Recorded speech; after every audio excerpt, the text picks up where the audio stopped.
اللهم صل على سيدنا محمد وعلى آل سيدنا محمد وأصحاب سيدنا محمد وبارك وسلم عليهم.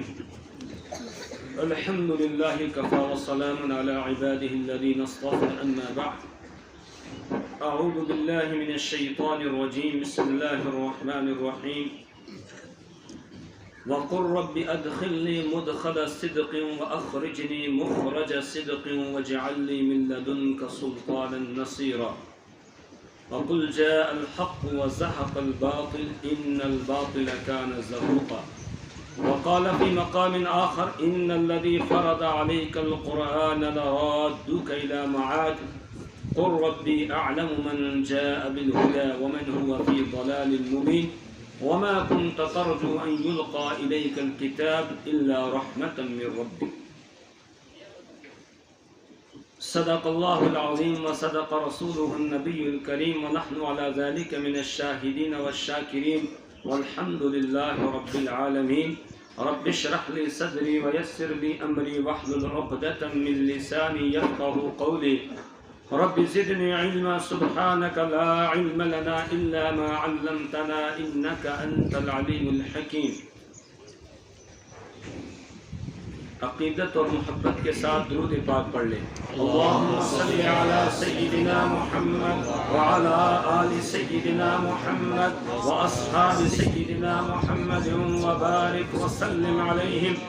اللهم صل على سيدنا محمد وعلى آل سيدنا محمد وأصحاب سيدنا محمد وبارك وسلم عليهم.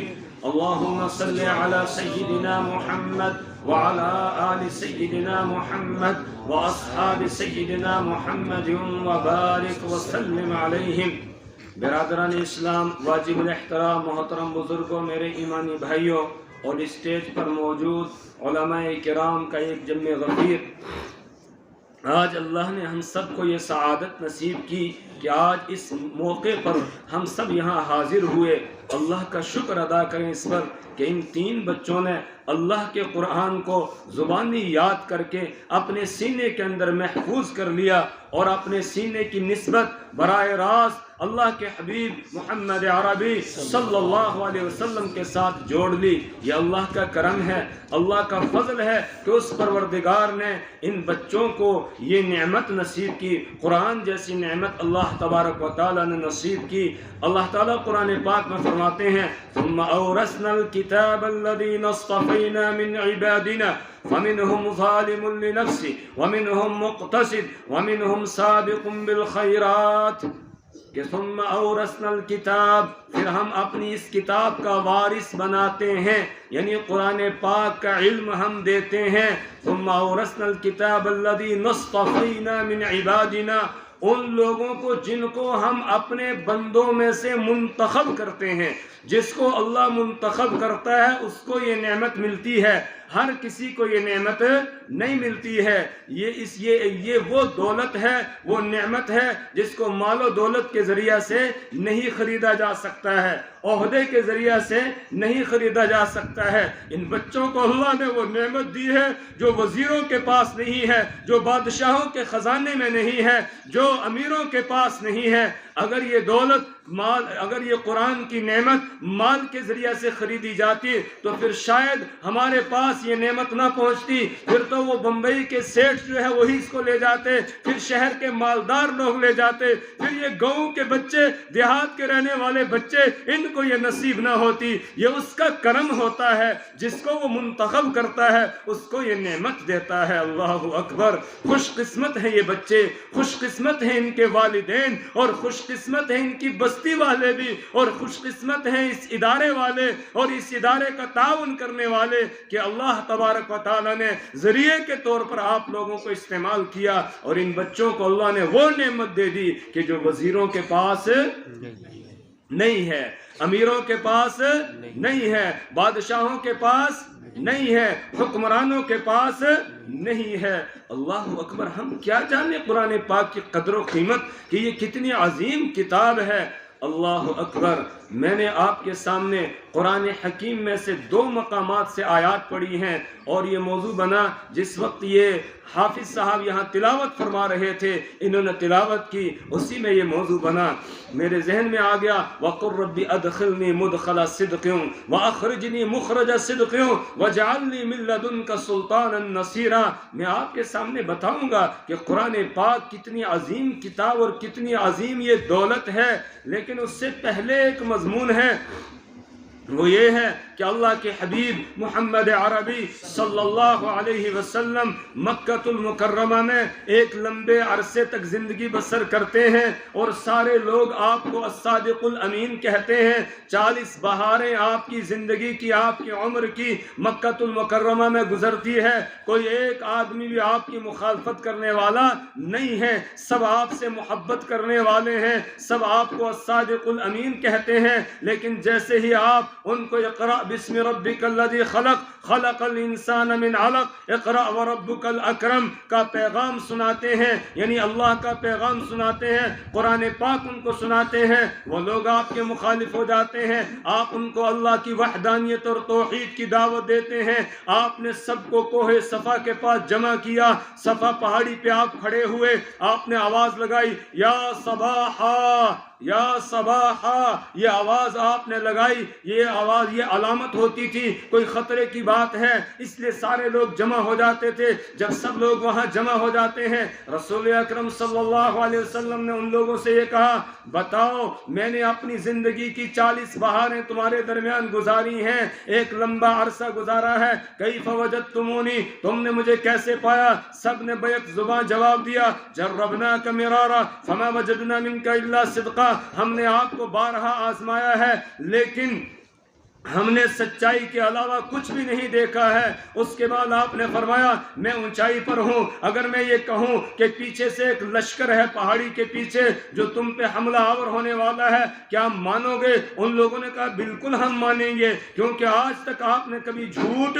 نہیں بولا ہے۔ تو آپ صلی اللہ علیہ وسلم نے فرمایا جب تم مجھے سچا سمجھتے ہو تو ایھا الناس قولوا لا الہ الا اللہ تفلحون، لوگو لا الہ الا اللہ کہو کامیاب ہو جاؤ گے۔ اب یہ لوگ آپ کے مخالف ہو جاتے ہیں۔ یہ سیرت کا ایک بڑا لمبا چیپٹر ہے، بڑا لمبا مضمون ہے، وہ میں آپ کے سامنے نہیں بیان کروں گا۔ آپ سیرت کی کتاب لیں، اس کے اندر اس کو پڑھ لیں، میں صرف جو ہے کچھ نقطے کی باتیں بیان کروں گا، پھر آپ کی مخالفت شروع ہو جاتی ہے، یہاں تک کہ ایک وقت آتا ہے کہ آپ صلی اللہ علیہ وسلم مکہ سے نکلنے پر مجبور ہو جاتے ہیں۔ 13 سال ہو گئے نبوت کو ملے ہوئے اور ان لوگوں کو دعوت دیتے ہوئے، لیکن 40-45 یا کچھ اس سے زائد لوگ آپ پر ایمان لاتے ہیں، زیادہ لوگوں نے ایمان قبول نہیں کیا اور آپ کا جینا یہاں مشکل کر دیا۔ اب آپ صلی اللہ علیہ وسلم مکہ المکرمہ کو چھوڑ رہے ہیں، اور چھوڑا بھی کب؟ اللہ اکبر،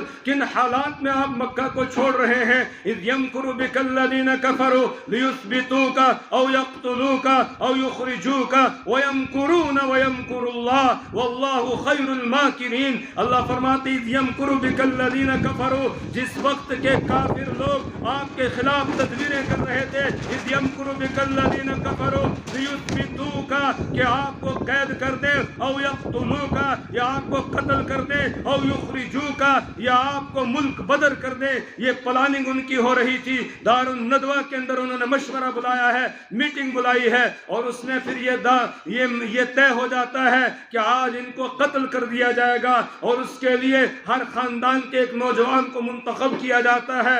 رات کا سناٹا ہے اور چمکتی ہوئی تلواریں لے کر کچھ مکہ کے نوجوان جو جاہل تھے، جو واقف نہیں تھے، جو پہچانتے نہیں تھے اللہ کے حبیب محمد عربی صلی اللہ علیہ وسلم، ہائے ہائے وہ ذات جس کو جانوروں نے پہچانا، جس کو درختوں نے پہچانا، جس کو پتھروں نے پہچانا، وہ کھجور کا سوکھا تنا جو مسجد نبوی میں ستون کی جگہ تھا، جس کے ساتھ کھڑے ہو کر آپ خطبہ ارشاد فرمایا کرتے تھے، آپ کی جدائیگی پر وہ بھی رونے لگا، اور بخاری شریف کی روایت ہے ایسے رو رہا تھا جیسے بچہ روتا ہے۔ رسول پاک صلی اللہ علیہ وسلم گئے اور جا کر اس سوکھے تنے پہ ہاتھ سے تھپکیاں ماری اور اس کو چپ کرایا، جس طرح چھوٹے بچے کو چپ کرایا جاتا ہے۔ کما یسکت الصبی، یہ الفاظ ہیں بخاری شریف کے کہ بچے کو چپ کرانے کی طرح آپ اس کو چپ کرا رہے تھے۔ وہ اس نے پہچان لیا، درختوں نے پہچانا، اونٹ نے پہچانا، گوہ نے پہچانا، کنکریوں نے پہچانا، اور ساری چیزوں نے آپ کو پہچانا۔ نہیں پہچانا تو مکہ کے ان ناسمجھ نوجوانوں نے نہیں پہچانا۔ وہ ابو جہل اور ابو لہب کے کہنے پر آگے رسول پاک صلی اللہ علیہ وسلم کے گھر کا گھیرا کر لیا۔ آپ ان کے درمیان سے نکل کر جاتے ہیں اور سیدنا ابو بکر صدیق رضی اللہ تعالیٰ عنہ کے گھر پہنچتے ہیں، اور پھر وہاں سے آپ اگلا سفر شروع کرتے ہیں، غار ثور کی طرف چل رہے ہیں۔ ہمارے ماں باپ قربان ہو جائیں رسول پاک صلی اللہ علیہ وسلم پر اور آپ کے یار غار سیدنا ابو بکر صدیق رضی اللہ تعالیٰ عنہ پر، جو کبھی آپ کے آگے چلتے ہیں، کبھی پیچھے چلتے ہیں، کبھی دائیں چلتے ہیں، کبھی بائیں چلتے ہیں۔ رسول پاک صلی اللہ علیہ وسلم نے پوچھا، ابو بکر یہ کیا معاملہ ہے؟ کبھی آگے چلتے ہو، کبھی پیچھے آ جاتے ہو، کبھی دائیں کبھی بائیں۔ عرض کیا، یا رسول اللہ فداک ابی و امی، میرے ماں باپ آپ پر قربان ہو جائیں۔ جب مجھے لگتا ہے کوئی آپ پر آگے سے حملہ کرے گا، میں آگے آ جاتا ہوں کہ پہلے مجھے لگے، میں آپ کو نہ پہنچے کوئی تکلیف۔ جب مجھے لگتا ہے کوئی پیچھے سے آپ پر حملہ کرے گا، میں پیچھے آ جاتا ہوں۔ جب مجھے لگتا ہے کوئی دائیں طرف سے آپ پر حملہ کرے گا، میں دائیں طرف آ جاتا ہوں۔ مجھے محسوس ہوتا ہے کوئی بائیں سے نہ آپ کو تکلیف پہنچائے، میں بائیں جانب آ جاتا ہوں کہ ساری تکلیفوں کو میں سہوں، آپ کو کوئی تکلیف نہ پہنچے۔ پھر وہ دشوار گزار اور اونچی پہاڑی، اللہ اکبر، جس پہ آج بھی چڑھنا مشکل ہو جاتا ہے، جبکہ آج راستہ بنا ہوا ہے، آج پوڑیاں بنی ہوئی ہیں، لیکن اس وقت رسول پاک صلی اللہ علیہ وسلم چڑھ کے تشریف لے جا رہے ہیں۔ آپ کے ساتھ ابو بکر صدیق رضی اللہ تعالی عنہ ہیں، اور چڑھتے چڑھتے جب ابو بکر رضی اللہ تعالیٰ عنہ کو محسوس ہوا اللہ کے حبیب اب تھک گئے ہیں، تو کہا یا رسول اللہ میرے کندھوں پر بیٹھ جائیے۔ اپنے کندھوں پر اٹھا لیا، دو جہاں کی دولت کو اپنے کندھوں پر، دو جہاں کے بادشاہ کو اپنے کندھوں پر اٹھا لیا، اور ابو بکر چڑھتے چلے جا رہے ہیں۔ غار ثور میں 3 دن قیام کیا، اس کے بعد آپ یہاں سے نکلے۔ جب آپ جحفہ کے مقام پر پہنچتے ہیں، اب مکہ کی طرف آخری نظر پڑے گی، اب مکہ کی پہاڑیاں، اس کے بعد آگے جائیں گے تو نظر نہیں آئے گی۔ رسول پاک صلی اللہ علیہ وسلم نے مڑ کر پیچھے دیکھا اور آپ کی آنکھوں سے آنسو جاری ہیں۔ آپ نے مکہ کی سرزمین کو خطاب کرتے ہوئے فرمایا، یا ارض مکہ انک احب البلاد الی، اے مکہ کی سرزمین تو مجھے سب سے زیادہ پسندیدہ تھی، لیکن کیا کروں، آج تیرے باشندوں نے مجھے نکلنے پر مجبور کر دیا ہے۔ جب آپ نے اپنی زبان مبارک سے یہ الفاظ ادا کیے اور آپ کی آنکھوں سے آنسو جاری تھے، اللہ کا عرش جوش میں آ جاتا ہے، اللہ کا عرش ہل جاتا ہے، اور وہاں سے آپ کے پاس پیغام آتا ہے کہ اے میرے حبیب آپ یہاں سے نکل رہے ہیں، آپ یہ نہ سمجھیے آپ ناکام ہو رہے ہیں، آپ یہاں سے جا رہے ہیں، نہیں، آپ پھر دوبارہ لوٹ کر یہاں واپس آنے والے ہیں۔ آپ یوں اپنے رب سے دعا کرتے ہوئے جائیے، وَقُلْ رَبِّ أَدْخِلْنِي مُدْخَلَ صِدْقٍ وَأَخْرِجْنِي مُخْرَجَ صِدْقٍ وَاجْعَلْ لِي مِن لَّدُنكَ سُلْطَانًا نَّصِيرًا۔ آپ کہیے، ربی اے میرے رب، ادخلنی مدخل صدق، میں جہاں جا رہا ہوں مدینہ میں مجھے سچائی کے ساتھ داخل کرنا، میں وہاں پناہ گزین کی حیثیت سے داخل نہ ہوں، میں وہاں پر عزت کے ساتھ جاؤں، لوگ میری عزت کرے، اکرام کرے، احترام کرے، میں پناہ لینے والے کی طرح پناہ گزین بن کر وہاں پر نہ جاؤں، بلکہ بادشاہ بنا کر مجھے وہاں داخل کرنا۔ وَقُلْ رَبِّ أَدْخِلْنِي مُدْخَلَ صِدْقٍ وَأَخْرِجْنِي مُخْرَجَ صِدْقٍ، اور جہاں سے میں نکل رہا ہوں مکہ سے، تو یہاں سے میرے رب مجھے ایسے نہ نکالنا کہ میں بھاگ کے جا رہا ہوں اور دوبارہ یہاں نہ آ سکوں، بلکہ مجھے سچائی کے ساتھ نکالنا۔ وَقُلْ رَبِّ أَدْخِلْنِي مُدْخَلَ صِدْقٍ وَأَخْرِجْنِي مُخْرَجَ صِدْقٍ وَاجْعَلْ لِي مِن لَّدُنكَ سُلْطَانًا نَّصِيرًا، اور اپنے پاس سے مجھے اپنے پاس سے مجھے سلطنت اور مدد عطا فرما، طاقت اور قوت عطا فرما۔ آپ کو اللہ نے یہ دعا سکھائی، آپ نے اللہ سے یہ دعا مانگی، اس کے بعد آگے کہا اب یہ اعلان کر دیجئے آپ کی دعا قبول ہو گئی۔ وَقُلْ جَاءَ الْحَقُّ وَزَهَقَ الْبَاطِلُ إِنَّ الْبَاطِلَ كَانَ زَهُوقًا۔ آپ کہہ دیجئے حق آ گیا اور باطل چلا گیا۔ میرے محبوب آپ یہاں سے جا رہے ہیں، جانے کے لیے نہیں جا رہے ہیں بلکہ آپ واپس آنے کے لیے جا رہے ہیں۔ حق آ گیا اور باطل چلا گیا۔ آج باطل کی شام ہونے والی ہے اور حق کا سویرا اور صبح حق کی ہونے والی ہے۔ آپ یہاں سے جا رہے ہیں۔ جاء الحق وزهق الباطل، حق آ گیا باطل چلا گیا۔ ان الباطل کان زہوقا، باطل ہے ہی مٹنے والا، باطل ہے ہی ختم ہونے والا۔ یہ باطل کے مٹنے کی آج پہل ہو گئی ہے، آج پیش قدمی ہو چکی ہے، اب باطل باقی نہیں رہے گا۔ اس کے ساتھ ہی دوسرا پیغام یہ آیا ان الذی فرض علیک القرآن لرادک الی معاد، کہ یقیناً ان الذی فرض علیک القرآن، کہ وہ ذات جس نے آپ کو قرآن عطا کیا ہے، جس نے آپ کو قرآن دیا ہے، لرادک الی معاد، وہ ذات آپ کو واپس دوبارہ مکہ المکرمہ میں لوٹا کر لائے گی۔ اور یہ سورہ قصص کی آیات ہے، اور سورہ قصص میں اللہ تعالیٰ نے حضرت ابراہیم علیہ السلام کا قصہ بڑی تفصیل کے، حضرت موسیٰ علیہ السلام کا قصہ بڑی تفصیل کے ساتھ بیان کیا ہے کہ ایک وقت میں حضرت موسیٰ علیہ السلام کو بھی مصر سے نکلنا پڑا تھا اور 500 کلومیٹر دور کا سفر کر کے مدین کے علاقے میں چلے گئے تھے۔ اور کیسے نکلے تھے؟ فخرج منها خائفا يترقب، کہ وہ وہاں سے ڈرتے ہوئے خوف زدہ ہو کر ادھر ادھر دیکھتے ہوئے نکلے تھے مصر کی وادی سے، مصر سے، اور مدین پہنچے تھے۔ اور پھر 8 سال کے بعد مدین سے دوبارہ واپس اپنے ملک یعنی مصر کی طرف لوٹے ہیں حضرت موسیٰ علیہ السلام۔ اللہ اپنے حبیب سے یہ کہہ رہا ہے کہ یہ پوری سورت آپ پڑھ لیجئے، جس طرح موسیٰ علیہ السلام واپس مصر لوٹ کر آئے تھے، میرے حبیب آپ بھی لوٹ کر آئیں گے۔ آپ یہاں سے نکلنے کے لیے نہیں نکلے ہیں بلکہ واپس آنے کے لیے نکلے ہیں، اس لیے آپ تسلی رکھیں، آپ پریشان نہ ہوں۔ ان الذی فرض علیک القرآن لرادک الی معاد، وہ ذات جس نے آپ کو قرآن عطا کیا ہے وہ آپ کو واپس لوٹا کر دوبارہ مکہ لائے گی۔ آج ساری دنیا پریشان ہے، مسلمان پریشان ہیں، اور علماء بھی پریشان، عوام بھی پریشان ہے۔ کیا ہوگا؟ حالات خراب ہے، حالات بدل رہے ہیں۔ فلسطین میں کیا ہو رہا ہے، عراق کے اندر کیا ہو رہا ہے، وہاں جو ہے وہ سیریا میں کیا ہو رہا ہے، فلاں جگہ کیا ہو رہا ہے۔ آج کان کے ساتھ لگایا ہوا موبائل خبریں سن رہے ہیں، دیکھ رہے ہیں، وہاں یہ ہو گیا، وہاں یہ ہو گیا، ہر آدمی پریشان ہے۔ اور پھر سوچتے ہیں کہ شاید اب وقت آ گیا، اب ختم ہونے کا وقت آ گیا ہے۔ یاد رکھیں اللہ کا یہ دین زندہ رہے گا، اس کو کوئی ختم نہیں کر سکتا ہے، اس کو کوئی مٹا نہیں سکتا ہے۔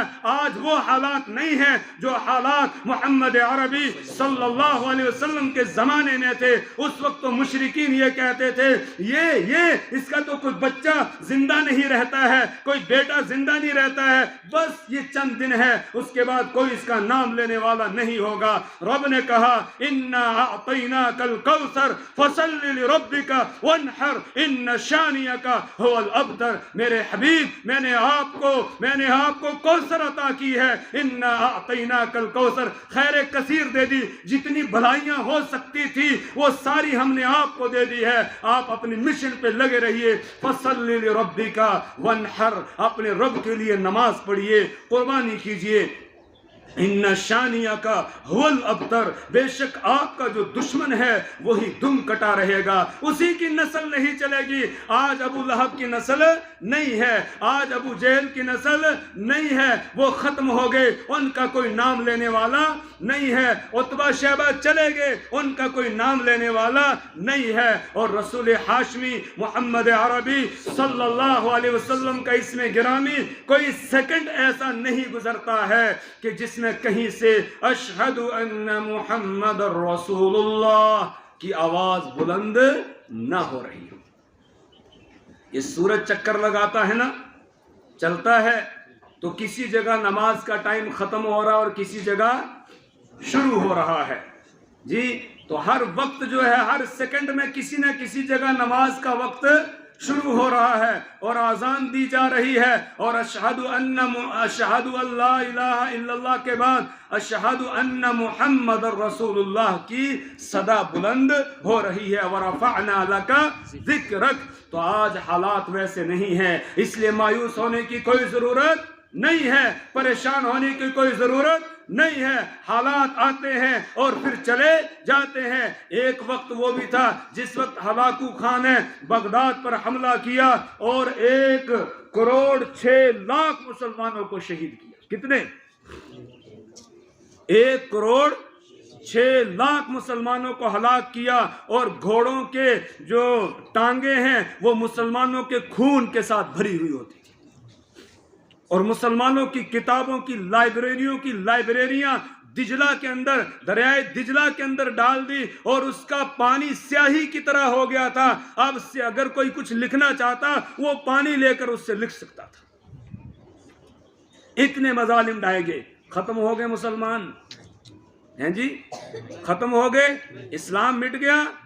نہیں مٹا، اس کو کوئی مٹا نہیں سکتا ہے۔ جتنا کوشش کریں گے دبانے کی، یہ اتنا ہی ابھرے گا، یہ اتنا ہی بلندیوں پر جائے گا۔ اس لیے مایوس ہونے کی کوئی بات نہیں، پریشان ہونے کی کوئی بات نہیں ہے۔ سیرت کا مطالعہ کریں، تاریخ کا مطالعہ کریں، اس کے بعد آپ مایوس نہیں ہوں گے۔ البتہ ایک بات کی ضرورت ہے، وہ یہ ہے کہ ہم اللہ کی طرف رجوع کریں، ہم اللہ کی طرف رجوع کریں۔ اس لیے فرمایا اِنَّا أَعْطَيْنَاكَ الْكَوْثَرَ فَصَلِّ لِرَبِّكَ، کہ ہم نے آپ کو خیر کثیر دے دی ہے، آپ اپنے رب کے لیے نماز پڑھیے، اپنے رب کی طرف رجوع کیجئے۔ رب کی طرف رجوع، اللہ کی طرف سے امتحانات ہیں، آزمائشیں ہیں، آئیں گی، چلی جائیں گی، ختم ہو جائیں گی، لیکن اللہ کا دین باقی رہے گا۔ اس لیے ہمیں اللہ کی طرف رجوع کرنا ہے۔ تو ان الذی فرض علیک القرآن لرادک الی معاد، یقیناً وہ ذات جس نے آپ کو قرآن عطا کیا ہے تو وہ آپ کو دوبارہ واپس مکہ لوٹا کر لائے گی۔ اور پھر 8 سال کے بعد، موسیٰ علیہ السلام کتنے سال کے بعد لوٹے تھے؟ ہیں جی؟ سمجھ میں بات آ رہی ہے نہیں؟ بھئی مصر سے نکلے تھے، مدین گئے تھے، کتنے سال کے بعد واپس لوٹے؟ 8 سال کے بعد۔ اور رسول ہاشمی محمد عربی صلی اللہ علیہ وسلم بھی کتنے سال کے بعد فاتحانہ شان کے ساتھ مکہ لوٹے ہیں؟ 8 سال کے بعد۔ سن 8 ہجری میں آپ بھی واپس لوٹے ہیں۔ جب نکلے تھے، ایک ابو بکر رضی اللہ تعالیٰ عنہ آپ کے ساتھ تھے، ثانی اثنین اذ ہما فی الغار، وہ ان دو میں سے دوسرا، وہ دونوں غار کے اندر تھے۔ اذ یقول لصاحبہ لا تحزن، جس وقت وہ کہہ رہے تھے اپنے ساتھی سے لا تحزن، غم نہ کرو، ان اللہ معنا، اللہ ہمارے ساتھ ہے۔ اب 8 سال کے بعد جب آپ مکہ آئے ہیں، آپ کے ساتھ 10,000 کا لشکر ہے۔ کتنا؟ 10,000 کا لشکر ہے۔ اب مکہ والے آج کوئی مقابلہ نہیں کر سکتے ہیں، اور رسول پاک صلی اللہ علیہ وسلم کے سامنے مکہ کی 13 سالہ زندگی کا وہ پورا نقشہ ہے۔ اس کے علاوہ جب مدینہ آپ پہنچے ہیں، بدر بھی آپ کے سامنے، احد بھی آپ کے سامنے ہے، احزاب بھی آپ کے سامنے ہے، اور حدیبیہ بھی آپ کے سامنے، یہ سارے حالات آپ صلی اللہ علیہ وسلم کے سامنے ہیں۔ لیکن اس کے باوجود آپ مکہ والوں کو معاف کر دیتے ہیں، اور آپ کہتے ہیں اذهبوا وانتم طلقاء، جاؤ تم سب کے سب آزاد ہو۔ آپ ان کو معاف کر دیتے ہیں، کسی سے کوئی بدلہ آپ نہیں لیتے ہیں۔ تو بتائیے، جس وقت نکل رہے تھے کوئی کہہ سکتا تھا واپس لوٹ کے آئیں گے؟ نہیں کہہ سکتا تھا، لیکن قرآن نے پیشن گوئی کی ہے، قرآن نے پیشن گوئی کی، اور رسول پاک صلی اللہ علیہ وسلم واپس تشریف لائے ہیں۔ اب اس کے بعد اگلی آیت ہے، اس میں اللہ نے قرآن پاک کی عظمت کو بیان کیا ہے۔ اللہ اکبر، رسول اکرم صلی اللہ علیہ وسلم کا مرتبہ اور مقام کیا ہے۔ جو آیات آپ نے تلاوت میں سنی، اس میں ہے کہ اللہ تعالیٰ نے آپ کو مقام محمود عطا کیا ہے۔ اللہ نے آپ کو مقام محمود عطا کیا۔ فتحجد به نافلۃ لک عسى ان يبعثك ربك مقاما محمودا۔ امید ہے کہ آپ کا رب آپ کو مقام محمود عطا کرے گا. اور اللہ کے حبیب صلی اللہ علیہ وسلم نے فرمایا یہ وہ مقام ہے جو اللہ کے عرش کے پاس ایک ہی جگہ ہوگی اور اس پر ایک ہی آدمی جا سکے گا، اور مجھے امید ہے کہ وہ میں ہی ہوں گا. اتنا اونچا مرتبہ ہے آپ کا. آپ قرآن پاک جب آپ پہ نازل ہوتا ہے جلدی جلدی پڑھنے کی کوشش کرتے ہیں، اللہ کو یہ برداشت نہیں ہوتا ہے. آپ کے مرتبے اور مقام کی وجہ سے آیت آتی ہے لا تحرک به لسانک، آپ اپنی زبان کو حرکت نہ دیں. یہ کوئی حفظ کی درسگاہ نہیں ہے کہ آپ کو یاد کرنا پڑے گا، نہیں، آپ سنیے اور پھر قرآن کو آپ کے سینے میں جمع کر دینا، یہ ہمارا کام ہے. اس کے مفاہیم کو اور اس کے مضمون کو، اس کی تشریح اور تفسیر کو آپ کی زبان پر جاری کر دینا، یہ میرا کام ہے. اسی طرح آپ کا مقام بیان کرتے ہوئے اللہ قرآن میں کہتا ہے لا اقسم بهذا البلد وانت حل بهذا البلد، قسم ہے اس شہر کی، یعنی مکہ کی قسم کھائی اللہ تعالیٰ نے. لیکن کیوں کھائی مکہ کی قسم؟ وہاں کعبۃ اللہ ہے اس لیے، وہاں صفا ہے اس لیے، وہاں مروہ ہے اس لیے، وہاں مقام ابراہیم ہے اس لیے، وہاں ملتزم ہے اس لیے، وہاں مینا ہے اس لیے، وہاں عرفات ہے اس لیے نہیں. آگے ہے وَأَنْتَ حِلٌّ بِهَذَا الْبَلَدِ، مکہ کی قسم اس لیے کھا رہا ہوں کہ میرے حبیب آپ مکہ کے اندر ہے، آپ کی وجہ سے مکہ کی میں قسم کھا رہا ہوں. مکہ کو بھی عظمت ملتی ہے رسول پاک صلی اللہ علیہ وسلم کے ذریعے سے. یہ مقام اللہ نے اپنے حبیب کا بیان کیا ہے. لیکن جب قرآن کا نمبر آیا تو اس کے بارے میں کہا وَمَا كُنْتَ تَرْجُو أَن يُلْقَى إِلَيْكَ الْكِتَابِ وَمَا كُنْتَ تَرْجُو أَن يُلْقَى إِلَيْكَ الْكِتَابِ.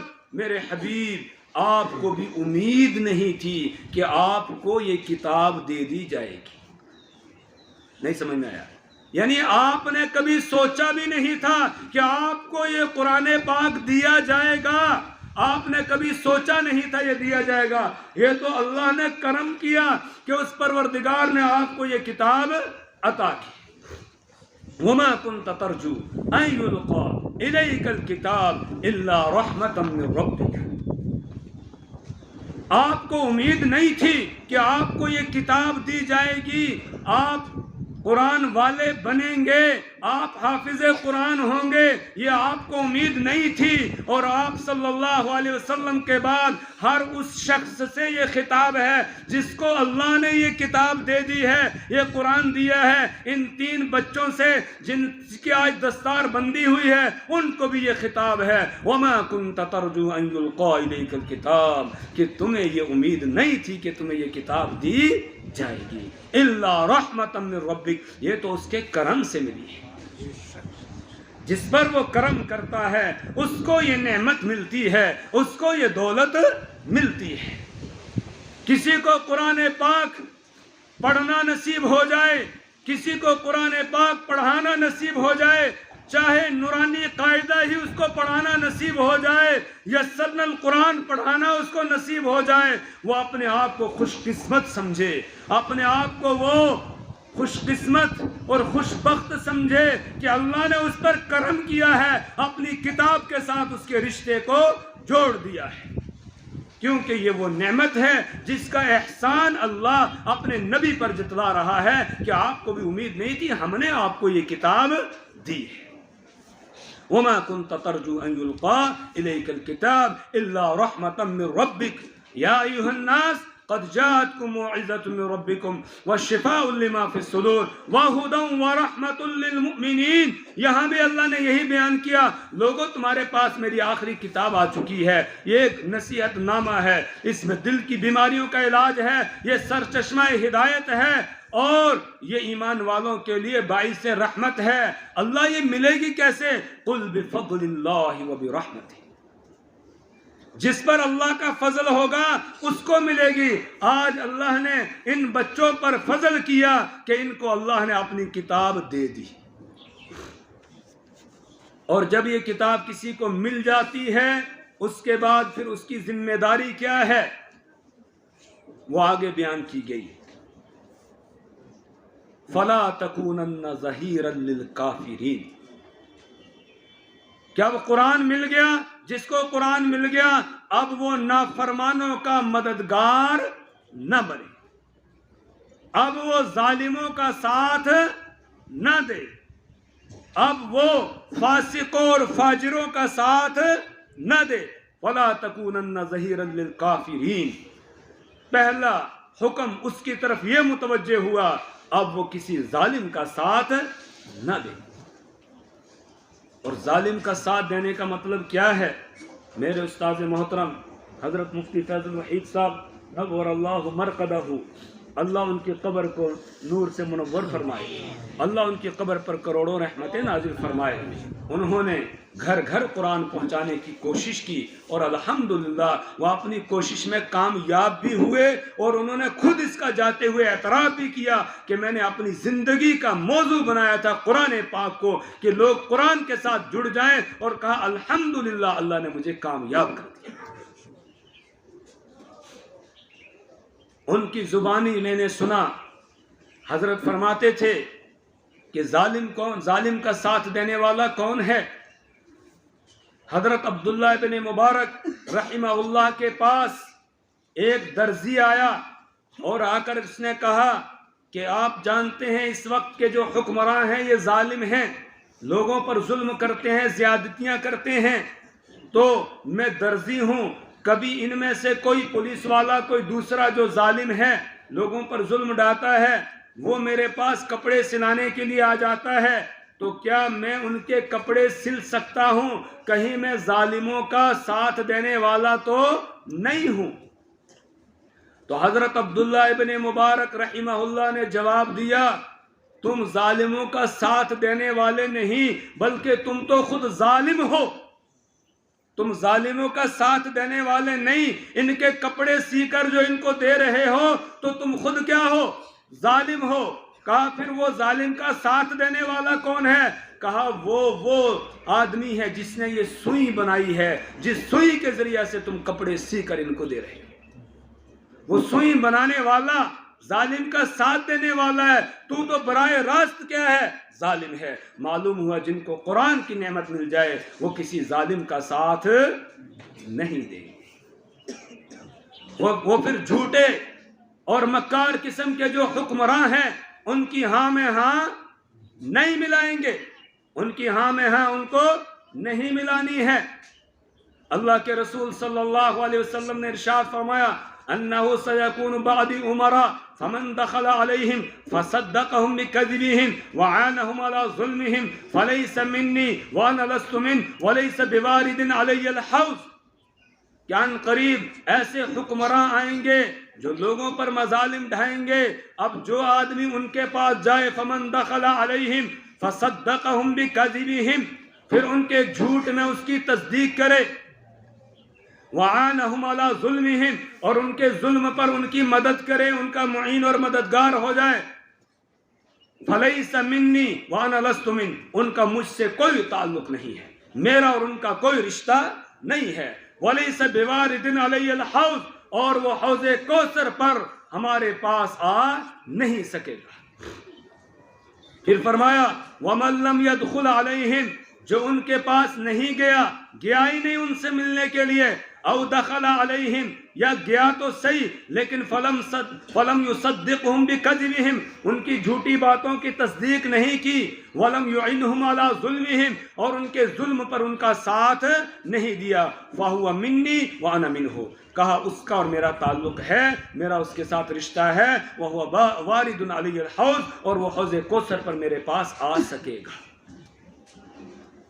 تو جس کو اللہ نے قرآن کی نعمت دے دی ہے لہذا اس کی ذمہ داری ہے وہ کسی ظالم کا ساتھ نہیں دے گا۔ وَلَا تَكُونَنَّ ظَهِيرًا لِلْكَافِرِينَ وَلَا يَصُدَّنَّكَ عَنْ آيَاتِ اللَّهِ بَعْدَ إِذْ أُنزِلَتْ إِلَيْكَ، دوسری ذمہ داری یہ ہے کہ یہ ظالم لوگ تمہیں اللہ کی آیات کو بیان کرنے سے روک نہ دے، یعنی جب قرآن کی نعمت مل گئی اب اس کو دوسروں تک پہنچانا ہے، اب اس کو بیان کرنا ہے کہ ہمارے رب نے اس میں کیا ہمیں بتایا ہے، اب شرک اور کفر اور بدعات اور رسم و رواجات ان کو کھول کر لوگوں کے سامنے بیان کرنا ہے۔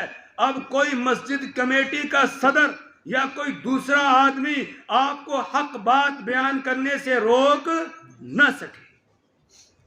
آج کہتے ہیں نا نہیں جی اس طرح کی بات نہ کی جائے، اس سے لوگ ناراض ہوتے ہیں۔ آج ناراض ہوں گے، اور ان کی ناراضگی کی وجہ سے اگر ہم نے حق کو چھپایا اور حق کو ہم نے بیان نہیں کیا، یہ میں اپنے آپ کو اور جتنی علماء برادری ہے، حفاظ کی برادری ہے، سب کو مخاطب کر کے کہہ رہا ہوں، اگر ہم نے حق کو بیان نہیں کیا، آج سچ لوگوں کو نہیں بتایا، ہم اس سے ڈرتے رہے، اگر ہم نے بتایا یہ بدعت ہے، یہ شرک ہے، تو لوگ ناراض ہو جائیں گے۔ تو رب کعبہ کی قسم، یہ لوگ جن سے ہم ڈرنے کی وجہ سے حق کو چھپا رہے تھے، قیامت کے دن یہ ہمیں یہاں سے پکڑیں گے اور کہیں گے تم ہمارے امام تھے، تم ہمارے علماء تھے، رہبر تھے، رہنما تھے، ہم تو جاہل تھے، تم نے کیوں ہمارے سامنے حق کو بیان نہیں کیا؟ تو پھر اس وقت ہمارے پاس کوئی جواب نہیں ہوگا۔ آخرت میں تو یہ ہوگا، اور دنیا میں کیا ہوگا؟ ان الذين يكتمون ما انزلنا من البينات والهدى من بعد ما بيناه للناس في الكتاب اولئك يلعنهم الله ويلعنهم اللاعنون۔ بے شک وہ لوگ ان الذين يكتمون الكتاب، جو کتاب کو چھپاتے ہیں، ما انزلنا، جو ہم نے نازل کی ہے، یعنی قرآن کی باتوں کو چھپاتے ہیں، کھول کر لوگوں کے سامنے بیان نہیں کرتے ہیں، تو اولئک یلعنہم اللہ، ان پر اللہ کی بھی پھٹکار ہوتی ہے، وَيَلْعَنُهُمُ اللَّاعِنُونَ، اور پھٹکارنے والوں کی پھٹکار ان کے اوپر ہوتی ہے، لعنت کرنے والوں کی لعنت ان کے اوپر ہوتی ہے۔ اللہم احفظنا، اللہ اس سے ہماری حفاظت فرمائے۔ لہذا ہر حافظ، ہر عالم، ہر امام کی، ہر خطیب کی ذمہ داری ہے دو ٹوک الفاظ میں زور چار کی طرح لوگوں کو بتا دے یہ حق ہے، یہ سچ ہے، یہ جھوٹ ہے۔ یہ بات مانے یا نہ مانے، منوانا ہمارا کام بولے نہیں ہے، یہ کس کا کام ہے؟ یہ اللہ کا کام ہے۔ ہمارا کام تو یہ ہے، ہم تو نبی کریم صلی اللہ علیہ وسلم کے وارث ہیں۔ العلماء ورثۃ الانبیاء، علماء انبیاء کے وارث ہیں، اور نبی کریم صلی اللہ علیہ وسلم کو حکم ہے فاصدع بما تؤمر واعرض عن المشرکین، کیا آپ ڈھنکے کی چوٹ بیان کر دیجئے۔ صدع یصدع کا جو لفظ ہے یہ استعمال ہوتا ہے شیشے کو توڑنے کے لیے۔ اب شیشے پر جب پتھر لگے گا تو بتائیے شیشہ چور چور ہو جائے گا، دوبارہ جڑ سکے گا؟ ہیں جی دوبارہ جڑے گا؟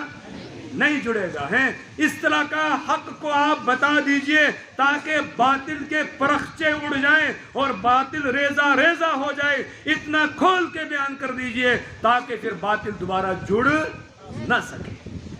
اس طرح بیان کر دیجئے وَلَا يَصُدَّنَّكَ عَنْ آيَاتِ اللَّهِ بَعْدَ إِذْ أُنزِلَتْ إِلَيْكَ، اور آپ کو یہ ظالم لوگ اللہ کی آیات سے روک نہ دیں، جو آیات آپ پر اتاری گئی ہیں، نازل کی گئی ہیں، ان کو بیان کرنے سے یہ روک نہ دیں۔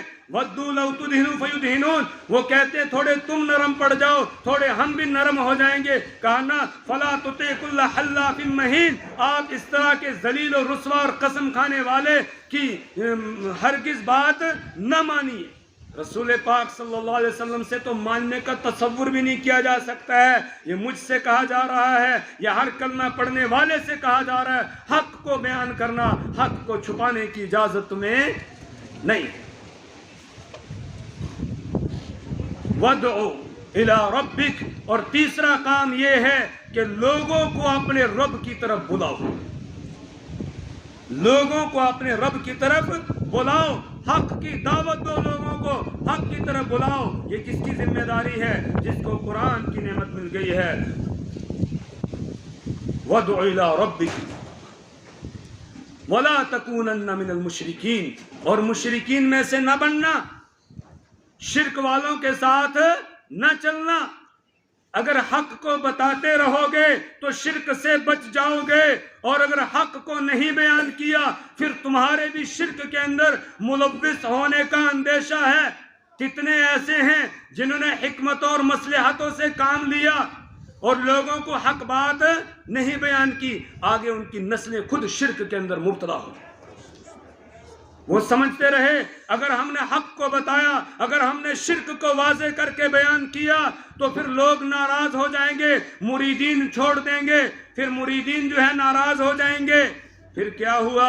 پیر صاحب دنیا سے گئے، پیچھے جو اس کے جانشین بنے وہ آہستہ آہستہ پہلے بدعتوں کے اندر مبتلا ہوئے اور پھر اس کے بعد خود براہ راست شرک کے اندر مبتلا ہوئے. آج آپ دیکھیں جتنی یہ زیارتیں بنی ہوئی ہیں نا، کیا ان اولیاء کرام نے زیارتیں بنانے کے لیے کہا تھا؟ ہیں جی؟ سب سے بڑے امام جو ہیں، سب سے بڑے پیر اللہ کے محبوب محمد عربی صلی اللہ علیہ وسلم، وہ ایک بچہ بیان کر رہا تھا، اصل میں اسی کا بیان ذہن میں آ گیا. آپ لوگ تو اس وقت سوچ رہے تھے بچہ بیان کر رہا ہے، ادھر ادھر دیکھ رہے تھے، لیکن جو باتیں اس نے بتائی ہیں اللہ اکبر، وہ بڑے علماء بھی بیان نہیں کرتے ہیں جو بچے نے باتیں بیان کی شرک میں. ان اولیاء کرام نے ہمیشہ یہ کہا لوگوں اللہ کو پوجنا، اللہ کی عبادت کرنا اور کسی کی نہیں کرنا. ان کی کتابیں اٹھا کر دیکھو، سیدنا شیخ عبد القادر جیلانی محبوب سبحانی رحمہ اللہ کی کتاب فتوح الغیب کو اٹھا کر دیکھو، الفتح الربانی کو اٹھا کر دیکھو، غنیت الطالبین کو اٹھا کر دیکھو، کیا تعلیمات ہیں. ہمیشہ یہی تعلیم دے رہے ہیں نفع اور نقصان صرف کس کے قبضے میں ہے؟ اللہ کے قبضے میں. سجدہ صرف کس کے لیے؟ اللہ کے لیے. نظر و نیاز صرف کس کے لیے؟ اللہ کے لیے. اور آج لوگ انہی کے نام پر شرک کرتے ہیں. کر رہے ہیں کہ نہیں؟ ہیں جی؟ کر رہے ہیں. اور ان کا نام ہی دستگیر ڈال دیا. دستگیر کا مطلب کیا ہے؟ اگر آپ کسی دستگیر بیان کرنے والے کو پوچھیں گے نا کہ یہ دستگیر ان کو کیوں کہا جاتا ہے، تو اس پر ایک من گھڑت قسم کی کہانی نعوذ باللہ انہوں نے گھڑ کے رکھی ہوئی ہے. وہ کیا کہتے ہیں؟ اصل میں اللہ تعالیٰ نعوذ باللہ نقل کفر نباشت کے طور پر میں کہہ رہا ہوں کہ کفر کو نقل کرنا کفر کہلاتا نہیں ہے. اللہ میاں اور پیران پیر دونوں نعوذ باللہ جنت میں ٹہل رہے تھے. اللہ کا پاؤں پھسلا، اللہ گرنے لگا، پیران پیر نے پکڑ لیا نعوذ باللہ. تو دستگیر ہو گئے، ہاتھ پکڑنے والے. کہا جتنے گرنے والے ہیں سب ان سے اپنے ہاتھ پکڑواؤ اور ان کو دستگیر مانو. اور بڑی بڑی زیارتیں بنا دی، دستگیر صاحب کی زیارت اور فلاں زیارت اور یہ زیارت. سب سے بڑے پیر کون ہیں؟ سیدنا محمد الرسول اللہ صلی اللہ علیہ وسلم. وہ تو اپنے آخری وقت میں یہ کہہ رہے ہیں لوگوں سنو کان کھول کے، لعن اللہ الیہود والنصارى اتخذوا قبور انبیائہم مساجدا. اللہ کی لعنت ہو یہودیوں اور عیسائیوں پر، انہوں نے اپنے نبیوں کی قبروں کو سجدہ گاہ بنا لیا. یہ کیوں بتایا؟ لوگوں میں بھی دنیا سے جا رہا ہوں، کہیں میری قبر کو تم سجدہ گاہ نہ بنانا. آج وہاں سجدہ ہوتا ہے. حج کنہوں نے کیا ہے؟ کس نے حج کیا؟ ماشاءاللہ، اللہ سب کو نصیب کرے، اللہ بار بار نصیب کرے، اللہ ہمارے رشتہ داروں کو بھی نصیب کرے، اللہ سب کو نصیب کرے. حاجی صاحب آپ نے دیکھا وہاں سجدہ ہوتے ہوئے؟ ہیں جی؟ دیکھا نہیں، وہاں کوئی سجدہ نہیں ہے. اور آپ چلے جائیں کسی اور ہمارے یہاں کی زیارتوں میں سے کسی زیارت پر، وہاں آپ دیکھیں گے کہ لوگ کیا کر رہے ہیں؟ سجدہ کر رہے ہیں. تو بتاؤ زیادہ حقدار وہ تھے یا یہ ہیں؟ وہ تھے. لیکن انہوں نے یہ کہا میری شریعت میں اللہ کے علاوہ کسی کو سجدہ کرنا جائز نہیں ہے. جب صحابہ نے اجازت مانگی ہم آپ کے پاس آتے ہیں آپ کو سجدہ کریں، آپ نے فرمایا کہ اگر میری شریعت میں اللہ کے علاوہ کسی اور کو سجدہ کرنا جائز ہوتا لَأَمَرْتُ النِّسَاءَ أَن يَسْجُدْنَ لِأَزْوَاجِهِنَّ، تو میں عورتوں کو حکم دیتا وہ اپنے شوہروں کو تعظیماً سجدہ کرے. لیکن میری شریعت میں تعظیماً کسی کو سجدہ کرنا جائز نہیں. اسی طرح آخری وقت میں آپ دعا کر رہے ہیں اللہم لا تجعل قبری عیدا، اے اللہ میری قبر کو عرس گاہ نہ بنانا، میری قبر پر میلہ نہ لگے، میری قبر پر عرس نہ ہو. کتنے عرس ہوتے ہیں مدینہ منورہ میں؟ ہوتے ہیں جی؟ کوئی عرس وہاں ہوتا ہے؟ سال میں کوئی 4-5 نہیں ہوتے ہیں. کیوں؟ یہ میرے مدنی آقا صلی اللہ علیہ وسلم کی دعا کی برکت ہے کہ آج تک وہاں عرس نہ ہوا ہے اور نہ ہوگا انشاءاللہ. اللہم لا تجعل قبری وثنا یعبد. اے اللہ میری قبر کو ایسا بت خانہ نہ بنانا جس کی پوجا کی جائے. ہو رہی ہے وہاں پوجا؟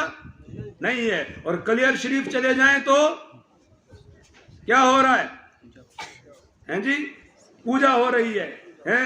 کہیں پر لے ککڑ دے پتر، کہیں کچھ اور. یا معین الدین چشتی اجمیری پار لگا دے میری کشتی. پتہ نہیں کیا کیا لوگوں نے اس طرح کے.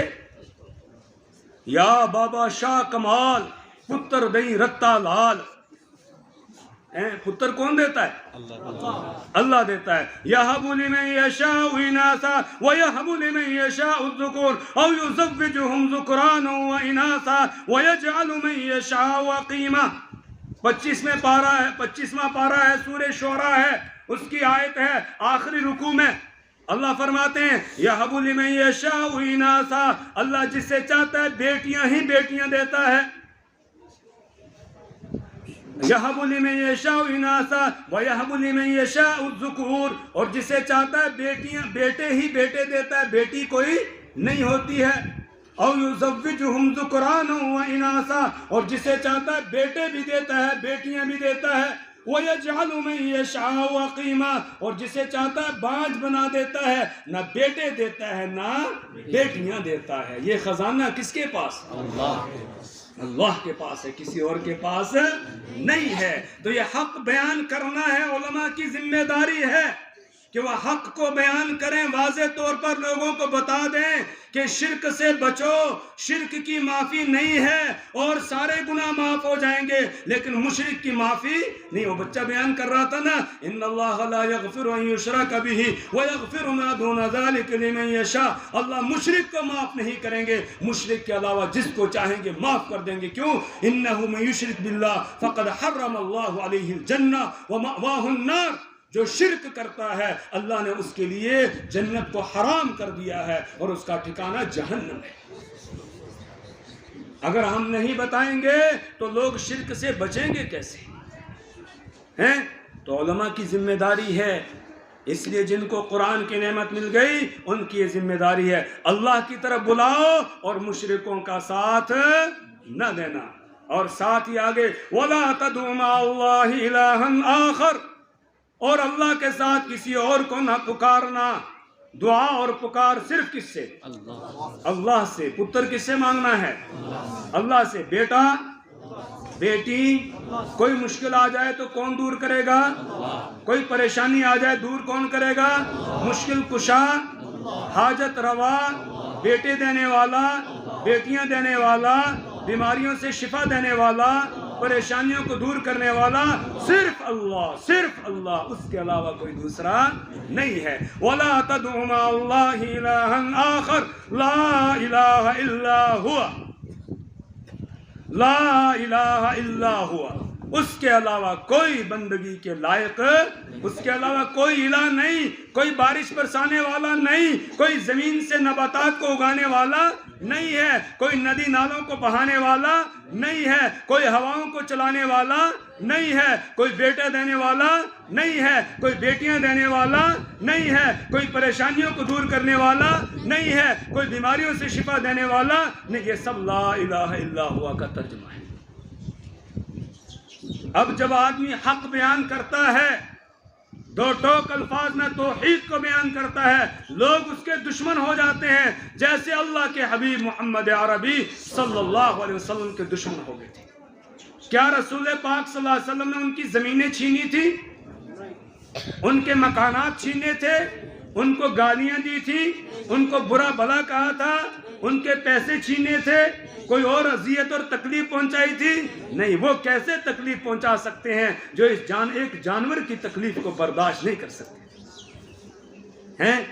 پھر دشمنی کس بات کی تھی؟ کس وجہ سے دشمنی تھی؟ توحید کی وجہ سے. کس کی وجہ سے؟ کلمے کی وجہ سے.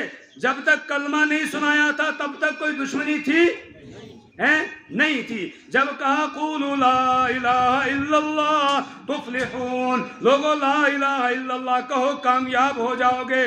اب لات بھی کچھ نہیں دیتا ہے، منات بھی کچھ نہیں دیتا ہے، عزا نامی بت بھی کچھ نہیں دے گا، اوصاف نامی بت بھی کچھ نہیں دیتا ہے، نائلہ نامی بت بھی کچھ نہیں دیتا ہے، حبل بھی کچھ نہیں دیتا ہے. وہ ابراہیم علیہ السلام کے نام کی جو مورتی لگائی ہے ابراہیم علیہ السلام بھی کچھ نہیں دیتے ہیں. وہ حضرت عیسیٰ علیہ السلام کی جو مورتی تم نے کعبہ کے اندر لگائی ہے یہ بھی کچھ نہیں دیتی ہے. وہ حضرت مریم کے نام کی مورتی بنا کر جو لگائی ہے اور حضرت مریم رضی اللہ تعالی عنہا کو پکارتے ہو وہ کچھ نہیں دیتے ہیں.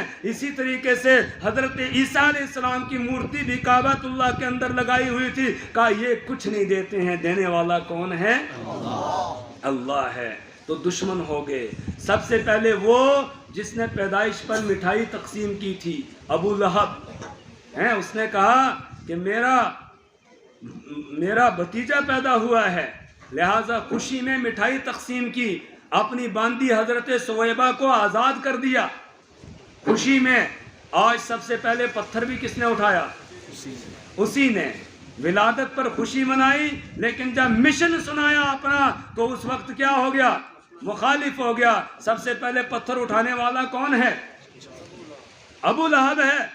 حضرت عبداللہ ابن عمرو ابن العاص رضی اللہ تعالیٰ عنہ بیان فرماتے ہیں میں ذوالمجاز کے بازار میں تھا تو میں نے دیکھا کہ ایک حسین و جمیل خوبصورت نوجوان وہ لوگوں کو یہ کہتا جا رہا ہے، لوگوں قولوا لا الہ الا اللہ، لا الہ الا اللہ کہو کامیاب ہو جاؤ گے. وہ لوگوں کو یہ بتاتا جا رہا تھا. اس کے پیچھے پیچھے ایک اور تھا، چوگا پہنے ہوئے، چمکتے ہوئے چہرے والا، اس کا چہرہ بڑا چمک رہا تھا. وہ پتھر اپنے ہاتھ میں اٹھائے ہوئے تھا اور مار رہا تھا اور لوگوں سے کہہ رہا تھا اس کی بات نہیں سننا. یہ ابو لہب تھا. یہ کون تھا؟ ابو لہب. تو لڑائی کس بات کی تھی؟ کلمے کی لڑائی تھی کہ جو کچھ ہوتا ہے کس سے ہوتا ہے. وہ کیا کہتے تھے؟ حبل سے ہوتا ہے، لات سے ہوتا ہے، منات سے ہوتا ہے، عزا سے ہوتا ہے، ان سے ہوتا ہے. اور رسول پاک صلی اللہ علیہ وسلم فرماتے تھے ان سے نہیں، کس سے ہوتا ہے؟ اللہ سے. ہمارے تبلیغی جماعت والے ساتھی یہی سبق سب سے پہلا یاد کراتے ہیں کہ جو کچھ ہوتا ہے اللہ سے ہوتا ہے، غیر اللہ سے کچھ بھی نہیں ہوتا ہے. سب سے پہلا سبق یہی ہے. یہی سبق سب سے پہلے اللہ کے حبیب محمد عربی صلی اللہ علیہ وسلم نے دیا تھا. تو وَلَا تَدْعُ مَعَ اللَّهِ إِلَٰهًا آخَرَ لَا إِلَٰهَ إِلَّا هُوَ. اب جب لوگ مخالف ہو جائیں گے تو آدمی ڈرتا ہے یار کوئی مار نہ دے ہیں، کوئی مجھے زہر نہ دے دے، کوئی مجھ پہ حملہ نہ کر دے. کہا اگر تم مبلغ بنو گے، داعی بنو گے تو واللہ یعصمک عن الناس، اللہ تمہاری حفاظت کرنے والا ہے. ڈرنے کی ضرورت نہیں. کیوں؟ اس دنیا میں ہمیشہ رہنا ہے. کوئی رہا نہیں رہا تو سب کو جب جانا ہے اور جائے گا اسی وقت میں جب اس کے جانے کا وقت ہوگا. اس سے پہلے کوئی جا نہیں سکتا ہے. تو پھر ڈرنے کی کوئی بات ہے؟ کل شیء ہالک الا وجہ، ہر ایک چیز ہلاک ہونے والی ہے، صرف اللہ کی ذات باقی رہ جائے گی. کل شیء ہالک الا وجہ لہ الحکم، اسی کا حکم چلتا ہے. جب اس کا حکم ہوگا تب تم دنیا سے جا سکتے ہو، اس سے پہلے کوئی جا نہیں سکتا ہے. سیدنا حضرت خالد ابن ولید رضی اللہ تعالی عنہ جن کو سیف اللہ کا لقب دیا گیا، اللہ کی تلوار، جب اپنے بستر مرگ پر تھے تو اس وقت کہا موت سے ڈرنے والوں کو میرا یہ پیغام سنا دو کہ کوئی کسی کو تب تک نہیں مار سکتا ہے جب تک اللہ نہ چاہے. اور پھر کہا میرے جسم کا کوئی حصہ ایسا نہیں ہے جس پر کوئی زخم نہ لگا ہو، لیکن آج میں بستر پر مر رہا ہوں، میدان کارزار میں کام نہیں آیا. چاہتا تھا کہ شہید ہو جاؤں لیکن شہادت ملی نہیں. اللہ درجے بلند کرے حضرت مولانا قاسم نانوتوی رحمت اللہ علیہ کے، جنہوں نے دارالعلوم دیوبند کی بنیاد ڈال کر اور پوری دنیا میں اللہ کے علم کو عام کیا. آج پوری دنیا کے اندر آپ گھوم جائیں، دنیا کا کوئی خطہ، کوئی علاقہ آپ کو ایسا نظر نہیں آئے گا جہاں دارالعلوم دیوبند کا کوئی فیض یافتہ موجود نہ ہو اور اللہ کے دین کی خدمت کو انجام نہ دے رہا ہو۔ حضرت مفتی تقی عثمانی صاحب دامت برکات معالی نے لکھا ہے، میں دنیا کے آخری کونے پر وہاں تک پہنچا کہ جس کے بعد اب آگے آبادی نہیں ہے، 6 مہینے وہاں دن رہتا ہے، 6 مہینے رات ہوتی ہے۔ کہا وہاں بھی مجھے دارالعلوم دیوبند کا فرزند اللہ کے دین کی خدمت انجام دیتا ہوا نظر آیا۔ انہوں نے یہ وضاحت کی کہ حضرت خالد بن ولید رضی اللہ تعالیٰ عنہ اگرچہ چاہتے تھے کہ وہ کسی جنگ میں شہید ہو جائیں، لیکن اللہ نے ان کو شہادت کا وہ درجہ نہیں دیا۔ کیوں؟ کہا اس لیے کہ ان کو لقب جو ملا تھا سیف اللہ کا ملا تھا، اللہ کی تلوار۔ اگر وہ جنگ میں شہید ہو جاتے لوگ کہتے اللہ کی تلوار ٹوٹ گئی، اس لیے بستر مرگ پر جو ہے ان کی وفات ہوتی ہے اور میدان کارزار میں کام نہیں آتے۔ یہ تو ہر مومن کی چاہت ہونی چاہیے کہ وہ اللہ کے دین کی سربلندی کے لیے اپنی جان کو قربان کر دے۔ دارالعلوم دیوبند کے ایک فرزند ہیں جن کو لوگ شیخ الہند کے لقب سے جانتے ہیں، حضرت مولانا محمود حسن شیخ الہند رحمہ اللہ۔ آخری وقت ہے، بیمار ہیں۔ شاگردوں نے یہ کہا کہ حضرت آپ دارالعلوم دیوبند کے احاطے میں کوئی جگہ مقرر کر دیں کہ جب آپ کی وفات ہو جائے ہم آپ کو وہاں دفن کریں اور پھر ہم لوگوں کو بتائیں گے یہ دارالعلوم دیوبند کا سب سے پہلا سپوت ہے، سب سے پہلے جس نے اس میں پڑھا ہے، اس مدرسے میں سب سے پہلا طالب علم یہ ہے، یہ ہم کتبہ لکھ کر لگائیں۔ انہوں نے کہا یہ تمہاری سوچ ہے، میری یہ سوچ نہیں ہے، کتبے لگاؤ اور قبریں بناؤ اور یہ کرو۔ میں تو یہ چاہتا ہوں کہ میں اللہ کے دشمنوں کے ساتھ لڑتے لڑتے جو ہے پہلے ان کو ماروں، پھر وہ غصے میں آ کر مجھے مار دیں اور اس کے بعد پھر وہ میرے جسم کے ٹکڑے ٹکڑے کر دیں، پھر میدان کے اندر میرے ٹکڑے بکھرے ہوئے ہوں اور پھر چرند پرند آئیں، جانور آئیں، چیل آئیں، کوے آئیں، آ کر نوچ نوچ کے میرے بدن سے میرے گوشت کو کھائیں، اور قیامت کے دن جب اللہ تعالیٰ کہے محمود الحسن آ جاؤ تو میں پرندوں کے پیٹ سے نکل کر محمود الحسن بن کے پھر اللہ کے دربار میں حاضر ہو جاؤں۔ میں تو یہ چاہتا ہوں، ہر مومن کی یہ چاہت ہونی چاہیے کہ وہ اللہ کے دین کی سربلندی کے لیے اگر جان کی ضرورت پڑے جان دینے کے لیے تیار، مال کی ضرورت پڑے تو مال دینے کے لیے تیار۔ کل شیء ہالک الا وجہہ، ہر ایک چیز ہلاک ہونے والی ہے سوائے اللہ کی ذات کے۔ لہ الحکم، اسی کا حکم چلتا ہے، وَإِلَيْهِ تُرْجَعُونَ، اور اسی کی طرف تمہیں لوٹایا جائے گا۔ اس لیے وہاں تیاری کر کے آنا، سفر بڑا لمبا ہے، سفر بڑا لمبا ہے۔ السفر طویل طویل والزاد قلیل قلیل، سفر بڑا لمبا ہے لیکن توشہ ہمارے پاس کچھ بھی نہیں ہے۔ زاد راہ یعنی سفر خرچہ، سفر کا سامان ساتھ میں نہیں ہے۔ اور وہاں کا سامان کیا ہے؟ سونا ہے جی، چاندی، کوٹھیاں، بنگلے، گاڑیاں، بینک بیلنس ہیں۔ کتنوں کو دفن کیا آپ نے؟ کوئی سونا لے کے گیا ہیں جی؟ وہ تن کے جو کپڑے تھے وہ بھی اتار لیے، وہ بھی ساتھ نہیں جانے دیے، صرف 3 کپڑوں میں لپیٹ کر اللہ کے حوالے کر دیا۔ کچھ لے جا سکے ساتھ؟ ہم نے بھی جانا ہے، کچھ ساتھ جائے گا ان چیزوں میں سے؟ نہیں۔ پھر ساتھ جانے والے اعمال ہیں، ساتھ جانے والے کیا ہیں؟ اعمال ہے، اچھے کیے وہ بھی ساتھ، برے کیے وہ بھی ساتھ ہیں۔ والباقیات الصالحات، باقی رہنے والے نیک اعمال ہیں۔ اس لیے وہاں کا توشہ ہے نماز، وہاں کا توشہ ہے روزہ، وہاں کا توشہ صدقہ اور خیرات، وہاں کا توشہ ہے کسی کے ساتھ کوئی بھلائی کرنا، کوئی اچھائی کرنا، کسی کے ساتھ اچھے اخلاق سے پیش آنا، یہ وہاں کا توشہ ہے۔ وہاں کا توشہ ہے تہجد کی نماز، وہاں کا توشہ ہے اشراق، وہاں کا توشہ ہے چاشت کی نماز، وہاں کا توشہ ہے اوابین کی نماز، وہاں کا توشہ ہے قرآن پاک کی تلاوت، وہاں کا توشہ ہے لا الہ الا اللہ کی ضربیں۔ یہ ساتھ جانے والا ہے، باقی سب یہی رہ جائے گا۔ اور سفر کیسا ہے؟ آج تک جو گئے ہیں کوئی واپس آیا ہے؟ لمبا سفر ہے، لمبا سفر ہے، لیکن ایسا بھی نہیں کہ واپس نہیں آنا ہے، ایک دن واپس کرے گا، وہ ایک دن واپس کرے گا۔ قل ان الموت الذي تفرون منه فانه ملاقيكم ثم تردون الى عالم الغيب والشهاده فينبئكم بما كنتم تعملون۔ آپ کہہ دیجئے وہ موت جس سے تم دور بھاگتے ہو وہ تمہیں آ کر رہے گی، اور پھر تم سب کے سب کو اللہ کی طرف لوٹایا جائے گا جو تمہیں تمہارے اعمال سے متنبع کر دے گا۔ جب کسی کو دفن کرتے ہیں مٹی ڈالتے ہیں، دفن کرنے کے بعد قبر پہ مٹی ڈالتے ہیں نہیں ہیں جی؟ ڈالتے ہیں جی۔ کتنی مٹھیاں ڈالتے ہیں؟ 3 مٹھیاں ڈالتے ہیں۔ پہلی مٹھی ڈالتے ہیں، کیا کہتے ہیں؟ منہا خلقناکم، اسی مٹی سے ہم نے تم کو پیدا کیا ہے، وفیہا نعیدکم، اور اسی میں ہم تم کو واپس لوٹائیں گے، ومنہا نخرجکم تارۃ اخری، اور اسی سے دوبارہ ہم تم کو نکالیں گے، زندہ کریں گے۔ تو واپسی تو ہوگی، لیکن ابھی فی الحال سفر میں ہے اور لمبا سفر ہے۔